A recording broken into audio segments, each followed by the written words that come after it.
Good morning, Morning Manna. It is January 3rd, and we are launching into this new year together as we're just kind of taking a look at the Bible reading plan. We're reading in the one-year Bible, and if you're reading along with me, then this morning, part of our reading includes Matthew chapter 4, the beginning thereof, where Jesus fasts. And I've been thinking about preparing for this new year. We've got our time of fasting January 9th through the 29th. And I look forward to, that's not exactly true. I don't always look forward to the fasting time. I'll be real with you. I generally fast something related to food. I give up something that I want, and I love food. I love eating it. I love enjoying it. And so it would be wrong to say that I look forward to fasting, but it would be right to say that I look forward to the result of fasting. And in Matthew 4, I see Jesus modeling fasting. Right before he starts his ministry, he's led away by the Spirit into the wilderness. I'm right in the beginning, like verse 1 of Matthew 4. And there Jesus fasts for 40 days and 40 nights. And after that, he's then tempted by the enemy.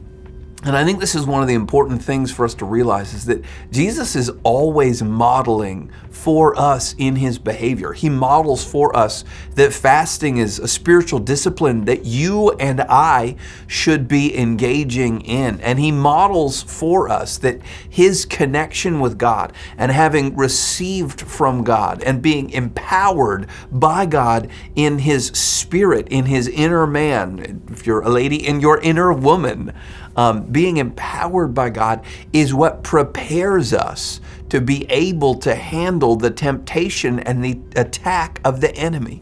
Jesus responds so perfectly in the 3 times that he's tempted that we see in verses 1 through 11 in Matthew chapter 4. And he's tempted just as you and I are. The scripture tells us with the lust of the eyes and the lust of the flesh and the boastful pride of life. And yet Jesus sails through those things. Make no mistake, team, in your life and in my life, we are going to face temptation. We are going to face attack. There is spiritual warfare coming, and we need to be prepared. That's part of why I think fasting is so important. It's my opportunity to get close to God and say, you're going to be first in my life. This physical drive is not going to run my life. This desire, this enjoyment, this is not the most important thing. You are. And so I'm going to say no to this drive, no to this desire to say yes to God. So let's be in preparation. What is God calling us to fast?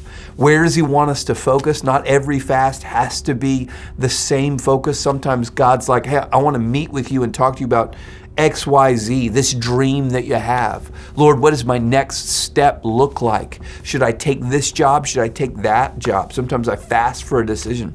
Sometimes I fast for closeness. Sometimes I fast for spiritual discipline.